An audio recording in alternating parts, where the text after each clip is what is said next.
شادی کو 15 سال بیت چکے تھے، 3 بچے تھے۔ 2 سال پہلے ایک حادثے میں شوہر کا ایکسیڈنٹ ہو گیا، جس کی وجہ سے وہ چلنے پھرنے سے مکمل طور پر معذور ہو گیا تھا۔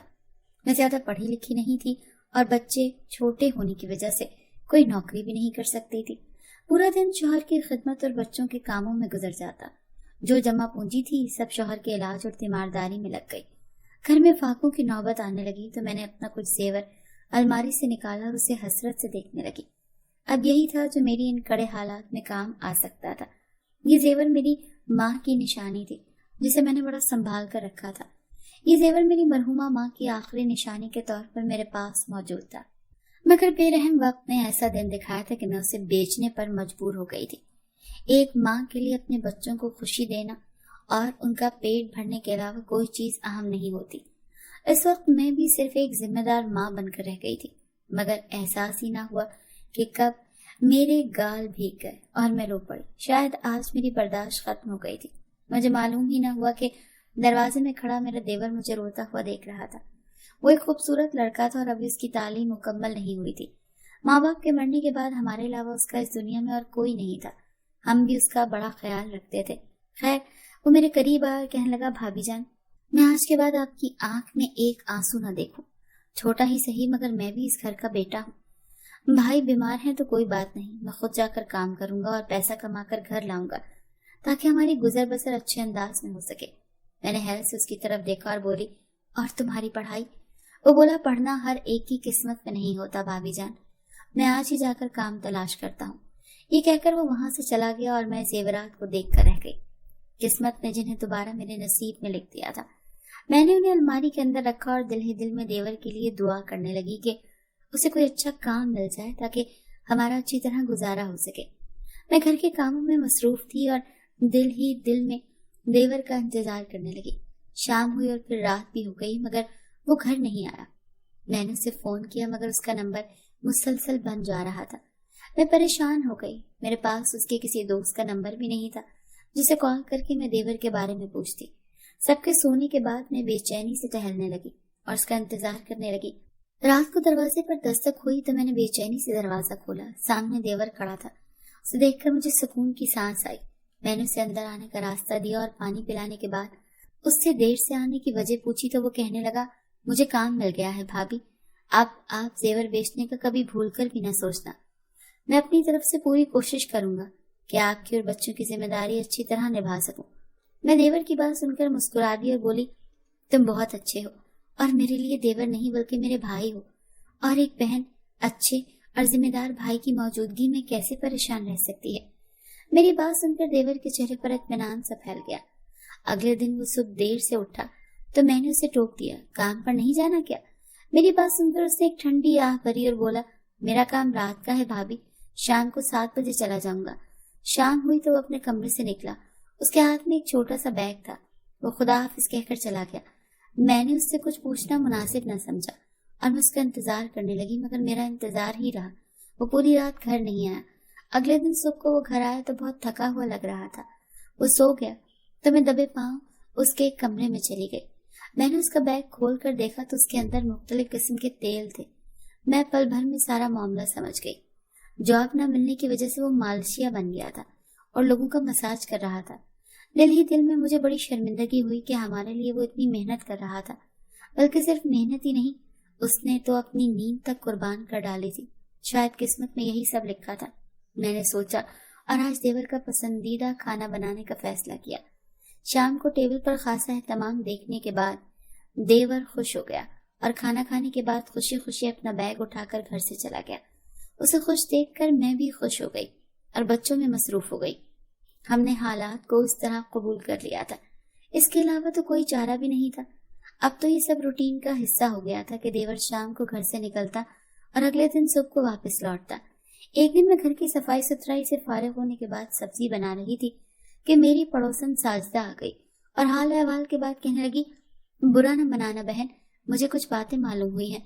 ساجدہ نے عادت کے مطابق تجسس پھیلانے کی کوشش کی تو میں نے کہا، جو بات ہے صاف صاف کہہ دو ساجدہ، برا مناؤں گی یا بھلا یہ تو بات کے سننے کے بعد ہی معلوم ہوگا۔ میں نے چڑھ کر کہا تو بولی، اپنے دیور پر نظر رکھو، ہے تو وہ مالشیا مگر رات کے وقت